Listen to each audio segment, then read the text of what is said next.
It's time to set aside the superficial. It's time to go deeper. It's time to engage in truth. Here's John Bornschein. Well, everybody, welcome back to Engage in Truth. This is John Bornschein. I'm the senior pastor of Calvary Fellowship Fountain Valley right here in Colorado Springs, and I'm so excited that you are tuning in today. We are just thrilled to continue in our roundtable discussion format here today with a very special guest. But before I introduce him, let me just first introduce once again our co-host, Mike Mallinger, 28-year veteran firefighter and Army vet. Mike, so good to have you on the program as always. It's good to be back, John. Well, we have been just thrilled. In fact, we've been talking about this for weeks, about our guest who's on the program with us today. Let me introduce you to 8-term Congressman Louie Gohmert, who represents the 1st District of Texas, which encompasses more than 12 counties. Congressman Gohmert has been a bold defender of America's founding principles, and he continues to be a voice on Capitol Hill for individuals of faith and really for citizens far and wide. And Congressman Gohmert serves on the House Judiciary Committee, serves on the Constitution, Civil Rights, and Civil Liberties Subcommittee, as well as the Crime, Terrorism, and Homeland Security Subcommittee. He's also a member of the House Natural Resources Committee, serving on the National Parks, Forests, Public Lands Subcommittee, and holds the title of Republican leader on Subcommittee on Oversight and Investigations. He's a staunch supporter, and I love this, of Israel. In fact, he is a good friend with Prime Minister Netanyahu. We'll talk a little bit, hopefully, in our time together about that. But prior to serving in Congress, Louie was elected to 3 terms as a district judge in Smith County, Texas. He was later appointed by Texas Governor Rick Perry to complete a term as the Chief Justice of the 12th Court of Appeals. And Louie, I know that you are a proud father of 3 daughters with your wife, Kathy, and that you have faithfully served at Green Acres Baptist Church there in Tyler, Texas, where you served as a deacon as well as a Sunday school teacher. My friend, welcome to Engage in Truth. John, always great to be with you in person, on the phone, or however we can get together. Thank you. Amen. Amen. I love your passion, not only for Jesus Christ and standing firm as a man of deep conviction, integrity, and faith, but also when we were in Washington, D.C., you would often take groups through the Capitol building after hours even and share with them hours of America's deep roots, the history, not only of that building, but America's foundation. Well, you're talking about like last night for 3 hours with a group of about 90 Christian high school students. Yeah, you just amaze me. Your energy level, I think, just astounds me. The fact that you can do that for 3-4 hours, and we just eat it up. You're like a fire hose of information. And I just wondered if you could just in brief share a little bit just why you're so passionate for this. You seem to be sort of the last of your kind in Washington, D.C., especially of our congressmen and women. What drives you, motivates you for that, to teach like you do, to lead these groups for 3-4 hours after you've already served all day long for our nation? Well, it's a concern for our history. You know, in the Old Testament, the children of Israel were told they needed to teach these things to their children, and goes to great extent telling you where to talk about it, where to put it, even have it on your door frame, and that is something that's been lost here. We have not been teaching our children as we should about our heritage. It's been rewritten by people that would seek to eliminate God from the discussion, and that includes God, Creator, divine providence, all of those manners in which the original founders referred to God's intervention on their behalf. You go and look at the history of the Revolution even, and you find miraculous things happening that without which there would have been no success in the Revolution, and George Washington saw it constantly, and in his letters and writing revealed, that it was God's providence, going back even to 1755 in the French and Indian War. In the letter he wrote his mother and brother before he knew Martha, that he took off his coat and there were bullet holes through and through, took off his hat, shook out his hair, and there were bullet fragments flying everywhere, but he didn't have a scratch on him, that truly he was protected by God's providence. He knew that. Whether it was being able to successfully get all of the thousands of American troops off the west end of Long Island during the night when they were it would have ended the revolution because the British had them outmanned, outgunned. But for some reason, the general got it in his head, the British general, that, we'll just wait and rout them in the morning. So they didn't even have, I think, like two-thirds by the time morning came around, and there were British ships in the river, and yet a fog rolled in to cover the last third of those thousands being transferred. And then the British moved in, and they couldn't believe it. It was miraculous. All these American troops were gone. And if he had moved in the night before, or going even to World War II, I remember reading a story about, and I know you know, but the Germans were running out of fuel for their tanks, and the Patton movie reflected that at one point where he said, "Wow, they were running out of gasoline." And Winston Churchill once said, we floated to victory on a pool of East Texas oil. And it was miraculous how that even came about. And I got to tell you, because this is local history for me in East Texas, but, for Churchill to say that that's what saved and allowed the Allies to win, we didn't run out of gasoline.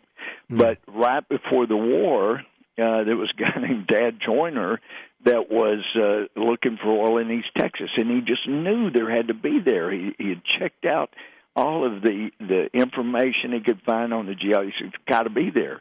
He drilled and drilled. He got people to invest. He got loans, and he missed and never hit oil, and he ran out of money. Nobody would loan him anymore. He couldn't get any more investors, but he had the people that were willing to work for free to drill one more. And he knew if there was oil anywhere in East Texas, it had to be this one certain spot. And back then, they drug these big rigs on wooden skids to wherever they were going to drill. They're dragging this thing on skids, and one of the skids completely breaks down. They can't even buy wood to fix the skid. So Dad Joyner says, we don't have any choice. We can't get to the optimum spot. We got to drill right here. They drilled there, and now we know if he had gotten to that best spot, he would have been just outside the big oil reserve in East Texas that at the time it was found was the largest known oil reserve in the world before Saudi Arabia. So, things like that. Why did that skid break right before he left the big pool of oil that ends up saving the day? And then there was the opportunity. The Germans had Tiger tanks rolling in toward this Allied supply depot that had just massive amounts of drums of fuel, and for some reason the German tank commander, got it in his head something wasn't right, and there were like 10 Allied Americans in foxholes with little rifles up against these Tiger tanks. They could have rolled those tanks right over, but for some reason he got in his head that we're about to be ambushed or something. He ordered them to hold where they were for 24 hours. In the meantime, reinforcements got there, and they were able to protect the depot. Otherwise, they get there, their tanks don't run out of fuel. They're just time after time you go, wow. If you recognize, God's providence, and I had a Christian friend in Iowa tell me when I was up there a few years ago, God's always working, and he said, in fact, when people say, this was, wow, what an amazing thing, it said it means we're not recognizing God's hand at work. I've said, wow, that was really lucky. You're not recognizing God's hand at work. But you look throughout our history, the times, even catastrophes could have been so much worse. And you go, wow, God was protecting us. But, some say, well, he's going to destroy America. The fact is, if he just pulls back his protective hand from America, then there will be no place for millions of people in the world, or we're told even, 1.5 billion would like to come to join 300 million Americans. There will be no place for people looking for hope to come. And I've been told that in Africa by Africans saying, we were so excited when you elected your first black president, but then while he was president, we've seen America get weaker and weaker, and we suffer when America's weak. The oldest was telling me, senior citizen, said, we need America strong if we're going to have any chance of peace or safety in this life. Yeah. So it is, God has put us here for a time.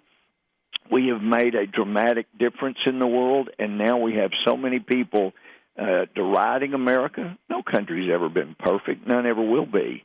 But there's never been, not even in Solomon's Israel, has there been the freedom, the opportunity, the individual assets that we've had in America. And for most of that history, even when some Christians would attack other Christians, it wasn't necessarily for not being or for being a Christian. So, we're told in Scripture, we're going to suffer for Christ's sake. Jesus said, remember, when they hate you, they hated me first. But most of us grew up in America. If we were attacked, it wasn't for being a Christian. Well, that has all changed, and it's perfectly fine. And now I will submit that Christians are about the only group that is politically correct to attack. This is the first time in the history of this nation, and it's not a good thing. It's interesting. I talked to a general that President George W. Bush sent into Iraq to figure out what we needed to do after we had knocked out Saddam Hussein's regime, and he met with a direct descendant of Muhammad, a very respected Muslim, and he told them, okay, basically, and this is a summary, you need a government based on a constitution that's written by Iraqis, and it needs to be governed by Iraqis, and the Constitution needs to be based on the teachings of Jesus. And he asked, did everybody get that? Yeah, he said, based on the teachings of Jesus, because even a direct descendant of Muhammad, a very devout Muslim, understands it's Jesus' teachings. If we have a constitution based on his teachings, it's really the only way you can have real freedom. And, John, I see our country in great peril of losing that freedom, of shutting up and persecuting Christians. And once that becomes the majority way of doing it, it may have already gotten there, then we can expect this nation won't last much longer, and certainly the freedoms won't. Well, and you have been such an advocate for calling people to prayer in Washington, D.C., and taking that stand of that 2 Chronicles 7:14 of saying, look, we've got, as God's people, we have got to humble ourselves before him. And I know you've been part of the Congressional Prayer Caucus and for many years. Are you seeing growth in that area? Are you seeing our congressmen coming together, congressmen and women alike? We had growth for a while, and it's not just the Prayer Caucus. That meets on the first night. We're back each week. But we also have the Thursday morning prayer breakfast, Christian prayer breakfast from 8 to 9. Had it this morning. Had a wonderful testimony from one of our members. Also, I participated in a Bible study Wednesday mornings from 7 to 8 and a.m. But I don't know. I was amazed when I got to Congress how many really strong Christians there were. But we get so busy, it's hard for people to prioritize the time either for the prayer caucus or Bible study or the prayer breakfast. So I'm seeing a lethargy kind of set in here that is also of concern to me because we're under attack and we need to be sticking together. By the way, we're taking up here in the House of Representatives, it was supposed to be a condemnation of anti-Semitism for comments against Israel and those that support Israel. But now I've just read the resolution, and it's turned in, okay, yeah, we condemn anti-Semitism, but we condemn anybody that condemns Muslims because that's just as bad. I mean, it's turned away from being a condemnation for anti-Semitic comments by a specific member of Congress to protecting those Islamic members, any Islamic member that said something anti-Semitic by saying, but if you attack someone who is a Muslim, then, you're guilty of hate speech yourself. Yeah. So anyway, going, what? How did this get twisted around to being a condemnation of anybody that tries to hold people accountable, even if they're Muslim? So, and by the way, John, the one thing that you will not find in the House resolution is any condemnation for attacks on Christians. So, and I mean verbally or physically. So, So it reinforces what I said earlier. I think Christians have become the only group in America that it's politically correct to attack. Well, and of course, Mike and I were talking before the program on just what the pulse of D.C. right now. Those of us who are, just simply receiving headlines on a daily basis. We've had some guests in the studio here just talking about defensive life and some of those issues. Now we're refusing care for babies who are born after a failed abortion. We're failing to pass laws in defense of life and even removing barriers to late-term abortion. Since you were such a man of the people, I mean, is this really what the constituents are clamoring for? Or is this really a political move of one particular party to just, to open up the doors to killing babies? I mean, I'm just not hearing this on the street. It has been going on for so many years, as we've learned. Yeah. And it's not only about the abortions that Planned Parenthood makes so much money off, including government money. They're still subsidized with taxpayer money. But in answering your questions, my constituents, the huge majority, do not support the killing of babies at any point. Yep. But this is where we see really more of the demoralization of America. We're losing the morality we once had that made us such a strong nation that could stand up for righteousness' sake, the way Franklin Roosevelt actually prayed for several minutes on national radio on the morning of D-Day. We've lost that sense. Now you'll be condemned if you want to stop, the powers of hate, unless, of course, you're referring to Christians. And it's amazed me, even the U.S. Commission on Civil Rights has, back in 2016, indicated, in essence, that potentially the biggest hate group threat are those that call themselves evangelical Christians.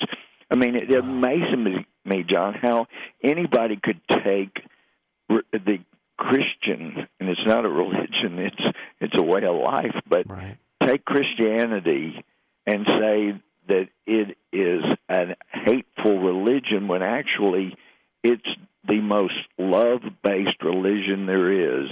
You two basic tenets. You have to believe God so loved the world he gave his Son, and his Son so loved the world he gave his life. Both out of love. And that's the basis of our religion.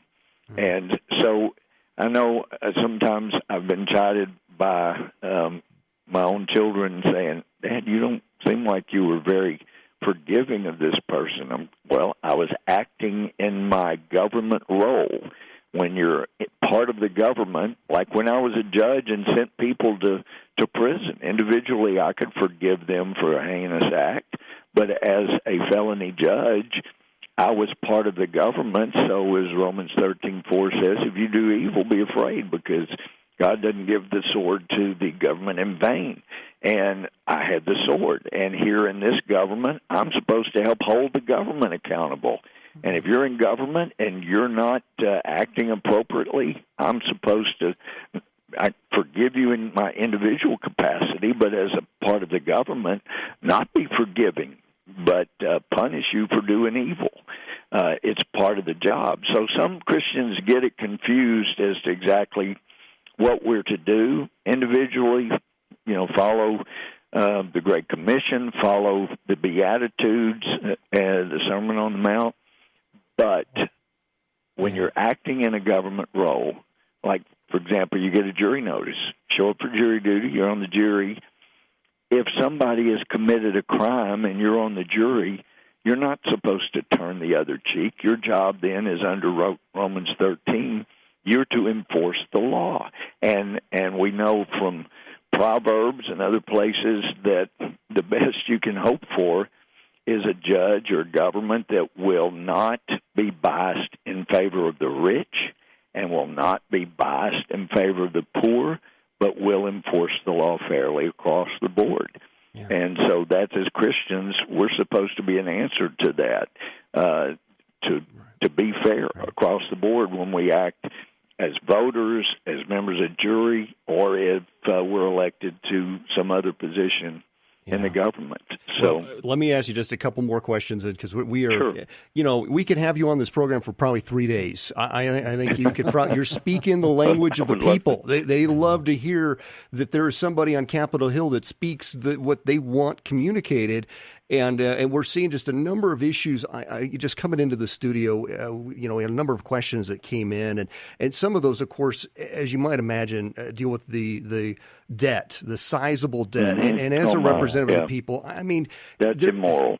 That's immoral to have debt that big. Mm-hmm. Yeah, I mean, when you do the math of that, at $22 trillion, are we stemming the tide at all? Are you seeing any move to sort of say, hey, enough is enough, guys? We can't keep saddling the next generation with this. We talked about it in our weekly Republican meeting, but we're in the minority, and there's no indication that it's going to be restrained at all. And, John, I think it also reflects that attitude toward the next generation, whether they're in utero or yet to be even conceived, that we would, for the first time in American history, think so little of the next generations or future generations that we would fail to control our spending and our love of spending so that future generations will have to pay for our lack of morality and restraint. It just shows, again, a disregard, a more focus on self. The first time in American history now that 70+% believe our children will not live as well as we have. That is such an indictment on this society where we've come to. Wow. Well, okay, and then just our last couple minutes together, when we are the heated debate right now, the Electoral College. Yep. You are such a historian. In just a minute or less, can you explain why we need this Electoral College? Absolutely. If you don't have the Electoral College, then it means might makes right. It means the biggest number focused in one particular part will be only people that elect the president. The flyover country will be everything from the East Coast to the West Coast. And if you look at Hillary Clinton, yes, she won the majority of the vote, just barely, but she won the entire fringe with a few exceptions in the interior of the U.S., but Trump won. You look at all of the counties in America that he won, and he won a huge portion of America when you look across the board. Well, all of those areas that he won will get no consideration whatsoever. You fly from New York to Houston to L.A., hit a few big towns, Miami, but then you just totally neglect all of the rest of the country. The Electoral College ensures that all of the people in America will have their and aspirations and votes considered in arriving at president. Well, Congressman, thank you so much for your time today. I mean, we have probably... Love being with you, love talking, and I look forward to doing it again as soon as we can. Absolutely, because I know we've got a couple pages here of questions that have already come in, and I want to ask of you, thank you for just taking the time to be with us here. I know you've got a busy schedule, so thank you again for being on Engage in Truth. If you want to learn more about Congressman Louie Gohmert, his passion, his ministry, if you will, his service to America, far and wide, not just to those who did the right thing and elected him to serve our country there in Texas, but as he represents Christians far and wide, as he represents Americans far and wide, you want to connect with him, please visit us at calvaryfountain.com, and there you'll find information to connect with Congressman Louie Gohmert and to read more about him and how you can come alongside and support him as a voice of reason in Washington, D.C. So we are just so grateful that Congressman Gohmert could be with us on the program. And if you want to learn more about this ministry of Engage in Truth at Calvary Fellowship Fountain Valley, again, go to calvaryfountain.com, and there you can download this broadcast and many others and get involved in the ministry. We have a number of resources that can serve you, from sermon notes and small group studies, ministries far and wide, all around the world, 35 countries. Again, if you're looking for a place to fellowship, check us out at Calvary Fellowship Fountain Valley. Services are at 10 a.m., and we would love to see you there. God bless you.